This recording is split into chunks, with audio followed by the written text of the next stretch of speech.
students, welcome to chemical solution online classes। अभी पिछले lectures के अंदर अपने कोऑर्डिनेट कंपाउंड्स के बारे में पढ़ रहे थे।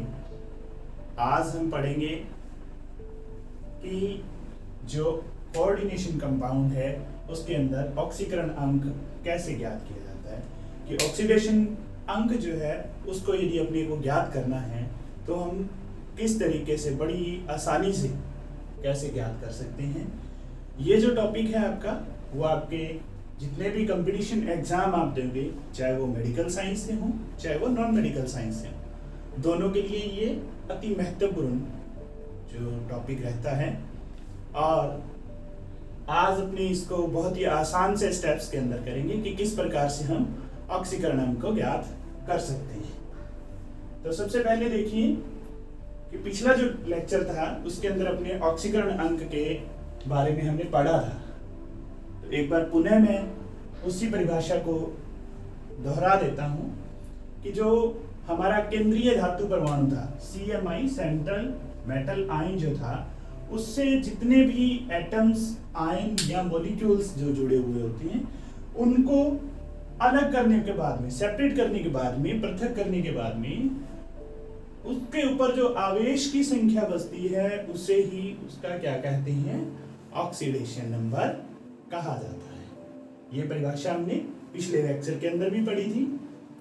फिर हम देखते हैं कि ऑक्सीकरण अंक जो है उसको ज्ञात करने के लिए कुछ नियम हैं। मैं यहाँ केवल 2 ही नियमों की बात करूंगा, बाकी आपने 11th क्लास के अंदर इसके बारे में डिटेल से पढ़ रखा है। तो पहला जो रूल होता है उसके अंदर क्या होता है कि कोई भी अपने स्पीसीज हैं जो कॉम्प्लेक्स बनते हैं, उसके अंदर मैंने 3 प्रकार के कॉम्प्लेक्स आपको पढ़ाए थे, उदासीन संकुल, धनावेशित संकुल और ऋणावेशित जो संकुल आयन जो हैं, इनके बारे में हमने पढ़ा था। सबसे पहले हम बात कर रहे हैं जो न्यूट्रल कॉम्प्लेक्स जो हैं उनके बारे में। न्यूट्रल जो कॉम्प्लेक्स हैं उनके अंदर जितने भी उनके जो केंद्रीय धातु परमाणु और उससे जुड़े हुए जितने भी लिगेंड्स होते हैं के आवेशों का जो योग होगा वो कितना होगा, 0 के बराबर होगा। जैसे एग्जांपल अपने ले लेते हैं, कोई भी एग्जांपल इसमें देख लीजिए। जैसे अपने एग्जांपल कर लेते हैं K4 FeCN6। तो यहाँ आपको ये ध्यान रखना है कि जो हमारा कॉम्प्लेक्स बना हुआ है इसके अंदर ये वाला जो आपका CMI है, केंद्रीय धातु परमाणु है, इसकी ऑक्सीकरण अंक हमें ज्ञात करना है। तो इसको हम हमेशा क्या रखेंगे, X रखेंगे, और बाकी जितने भी इससे जुड़े हुए लिगेंड्स हैं और काउंटर आयंस जो हैं, इन सभी का हमें ऑक्सीकरण अंक लिख लेना है। जैसे मैं यहाँ पे एक बार सीधा आपको लिख के बता रहा हूँ, 4 + 1 + x + 6 - 1 = 0। ये जो पहला नियम है उसका यही अर्थ हुआ कि संकुल जो उदासीन है, ये उदासीन संकुल है, इस पे कोई भी आवेश आपके पास नहीं है। तो ऐसे संकुल के लिए जितने भी इनके अंदर अवयवी CMI हैं या जुड़े हुए लिगेंड्स या काउंटर आयन हैं, इन सभी के ऑक्सीकरण अंक जो हैं उनका योग किसके बराबर होगा, 0 के बराबर होगा। दूसरा नियम देखें, संकुल जो आयन है, चाहे वो धनावेशित आयन है, धनावेशित है, चाहे वह ऋणावेशित आयन है, ऋणावेशित आयन है, और इसका जो समन्वय मंडल है पर उपस्थित जो आवेश है उनके अवयवी CMI और लिगेंड के आवेशों का क्या होता है, योग होता है। इसको भी अपने उदाहरण के द्वारा पढ़ लेते हैं। जैसे यदि मैं एग्जांपल लूं FeCN6 -4, तो बच्चों ये कैसा संकुल हुआ हमारा, ऋणायन संकुल। कैसा संकुल है, ऋणायन संकुल है। इस संकुल के अंदर यदि ये जो आपका है सेंट्रल मेटल आयन हो गया, इसको हम X ले लेंगे, +6 - 1 = जो भी इसका चार्ज दिया हुआ है, उसको अपने लिख लेंगे। तो ये किसके इज इक्वल टू होगा, -4 के बराबर होगा। दूसरा मैंने उदाहरण लिया है संकुल धनायन का। दूसरा उदाहरण है संकुल धनायन। तो संकुल धनायन के अंदर हम देखेंगे कि यहाँ पे ये सेंट्रल मेटल आयन जो है इसको हम यहाँ पे x काउंट करेंगे, +4 × 0 -2 इज इक्वल टू +1 लेंगे, इज इक्वल टू +1 हम लेंगे। इसको अपने आगे डिटेल से भी पढ़ेंगे। ये दोनों रूल आपको क्लियर होने चाहिए। जितने भी संकुल उदासीन होंगे उनके सभी जो अवयवी आयन उनके अंदर उपस्थित हैं उनका योग हमेशा किसके बराबर होगा, 0 के बराबर लेंगे।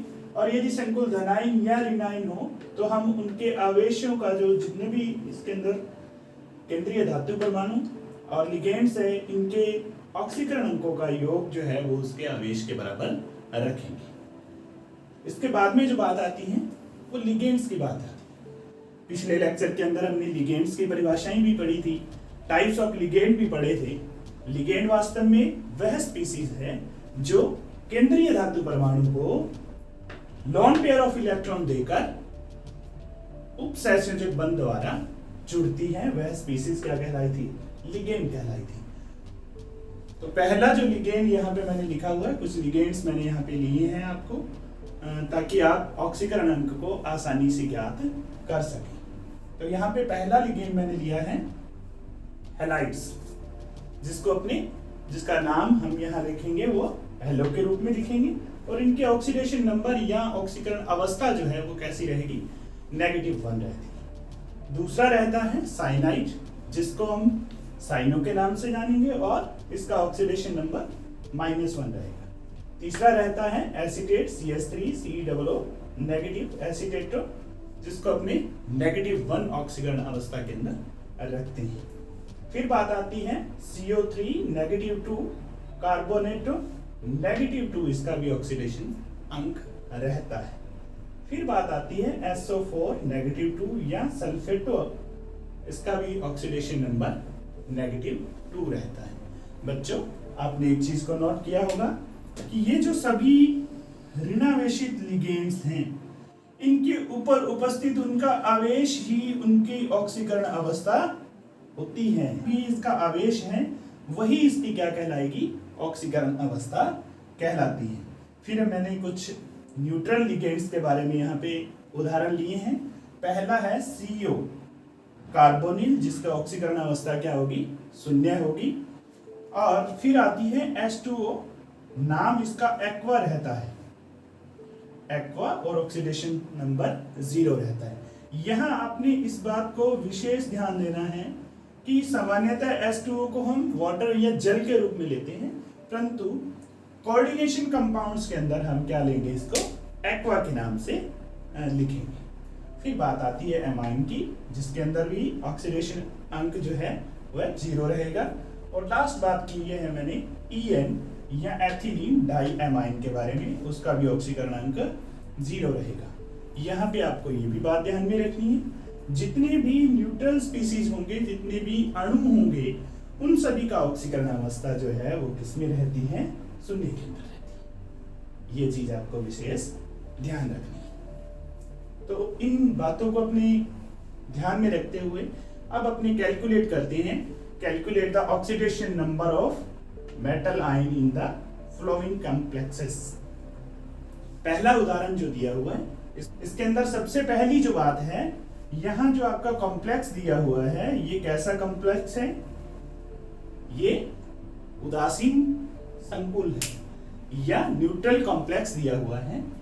तो सबसे पहले जो है ये ब्रैकेट के अंदर सबसे पहली जो स्पीसीज दी होगी वह क्या होगा, आपका CMI होगा, यस, केंद्रीय धातु परमाणु होगा। बाकी जितनी भी चीजें बची हुई हैं वो सभी क्या होंगी, लिगेंड्स होंगी। ये अपने पिछले लेक्चर्स के अंदर भी करके आए हैं। ये सभी क्या होंगी, लिगेंड्स होंगी। हमें ऑक्सीकरण अंक ज्ञात करना है, किसका, मेटल्स का। तो मेटल जो है इसमें कौन सा है, CO। तो CO का ऑक्सीडेशन नंबर जो है वो क्या ले लेंगे हम, इज इक्वल टू x लेंगे। फिर यहां से देखिए x न्यूट्रल स्पीसीज है, तो न्यूट्रल स्पीसीज के अंदर अभी मैंने बताया कि सभी का क्या होगा, योग होगा, और किसके बराबर रखेंगे उसको, शून्य के बराबर रखेंगे।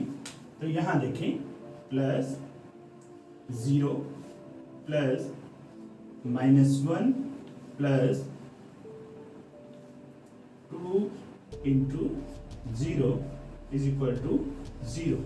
यहां पे देखें अभी मैंने आपको बताया कि H2O जो है वो उदासीन संकुल है, उसका ऑक्सीकरण अंक 0 होगा। Cn है वो क्या है आपका ऑक्सीकरण अंक, Cn का क्या है, साइनो -1 है। और En है, इसकी संख्या 2 है, जितनी भी संख्या होगी उसको उसके ऑक्सीकरण अंक से मल्टीप्लाई कर दिया जाता है। तो 2 इंटू 0 इज इक्वल टू 0, क्योंकि यहाँ पे कोई भी आवेश यहाँ पे नहीं है। तो अब हम इसको हल कर लेंगे, तो क्या बनेगा, x -1 इज इक्वल टू 0, तो x इज इक्वल टू +1। तो यहां देखिए बच्चों, बहुत ही आसानी से, बहुत से साधारण जो स्टेप हैं उनके द्वारा हमने ऑक्सीकरण अंक निकाला, किसका, केंद्रीय धातु परमाणु का। यहाँ पे कौन है केंद्रीय धातु परमाणु, CO। CO यहाँ पे +1 ऑक्सीडेशन अवस्था के अंदर उपस्थित है। इसी प्रकार से अपने जो बाकी कुछ और एग्जाम्पल इसके अंदर अपने करते हैं। कुछ एग्जाम्पल्स को मैं आपको करवा दूंगा और कुछ एग्जाम्पल्स आप मेरे को कमेंट बॉक्स के अंदर हल करके बताओगे। दूसरा एग्जाम्पल अभी अपने लिखते हैं। दूसरा एग्जाम्पल है NiCl4 -2। तीसरा एग्जाम्पल है NiCN4 -2। एग्जाम्पल है आपका जो हमने पहले भी पढ़ा, K4FeCN6। तो यहां पे देखें बच्चों कि यदि पहला जो हमने उदाहरण किया था वो कैसा उदाहरण था, संकुल उदासीन था। दूसरा एग्जाम्पल देखिए, ये संकुल क्या है, ऋणायन है। ये क्या है, संकुल ऋणायन है। तो संकुल ऋणायन में यहाँ पे केंद्रीय धातु परमाणु कौन सा होगा, Ni होगा, X + 4 Cl का ऑक्सीडेशन नंबर -1 बराबर किसके होगा, इसके जो भी आवेश उपस्थित हैं उसके बराबर होगा, इज इक्वल टू -2। तो यहाँ क्या हो जाएगा, x - 4 इज इक्वल टू -2। तो x इज इक्वल टू +4 - 2, तो क्या होगा, +2 होगा। अर्थात यहां जो केंद्रीय धातु परमाणु है उसका ऑक्सीकरण अंक कितना हुआ, +2 होगा। और केंद्रीय धातु परमाणु है कौन सा, Ni है। तो हम क्या लिखेंगे इसको कि Ni जो है उसने 2 इलेक्ट्रॉनों का क्या किया हुआ है, त्याग किया हुआ। ये एग्जाम्पल आपने खुद में करना है, ये भी एग्जाम्पल आप खुद से करेंगे। थोड़ा सा मैं आपको यहाँ बता देता हूं कि K4 जो है यहाँ पे क्या रहता है, काउंटर आयंस है। काउंटर आयंस होते क्या हैं, वे आयन जो संकुल को आयंस जो हैं उनके पहले या बाद में हो, वह आयंस क्या कहलाएंगे, आपके काउंटर आयन कहलाएंगे। काउंटर आयंस जो धनायन होंगे उनके बारे में मैं थोड़ा आपको और लिखवा देता हूं कि पोटेशियम जो होता है इसका ऑक्सीडेशन नंबर +1 रहेगा, सोडियम जो है उसका ऑक्सीडेशन अंक +1 रहता है, सीजियम जो है उसका भी ऑक्सीडेशन अंक +1 रहता है, कैल्शियम का ऑक्सीडेशन अंक +2 रहता है। तो ये आप खुद से हल करेंगे। ये जो है ये भी एक तरह से क्या है, न्यूट्रल कॉम्प्लेक्स है, परंतु ऐसा न्यूट्रल कॉम्प्लेक्स है जिसके अंदर कॉम्प्लेक्स पॉजिटिव आयन और कॉम्प्लेक्स नेगेटिव आयन दोनों उपस्थित हैं। तो आपको विशेष ध्यान रखना है, ऐसा जो कॉम्प्लेक्स यदि आपको मिलता है तो उसके अंदर आपको क्या करना है कि यहाँ दो मेटल आयन हैं, चाहे वो समान हो चाहे वो असमान हो, दोनों को ही आपने क्या लेना है, x और x काउंट करना है। अर्थात यहाँ पे दो मेटल आयन उपस्थित हैं तो यहाँ क्या होगा, हम दोनों को ही क्या मान लेंगे, x मानेंगे। ये भी x होगा और ये भी x होगा, ये इसमें विशेष बात है। तो यहाँ देखें x plus 6 into 0 plus x plus 6 minus 1 is equal to 0, क्योंकि टोटल जो चार्ज है कुछ भी नहीं है, शून्य है। तो ये क्या बन जाएगा, x plus x minus 6 is equal to 0, यहाँ 2x इज इक्वल टू 6 और x is equal to plus 0। यहाँ ये ध्यान रखना है कि CO जो है वो भी +3 ऑक्सीडेशन स्टेट में है और CR भी है वो भी क्या है, +3 ऑक्सीडेशन स्टेट के अंदर उपस्थित। NH3 की 4 SO4 +1, इसका जो अपने ऑक्सीकरण अंक ज्ञात करना है। तो यहाँ पे ये कैसा संकुल है, संकुल धनायन।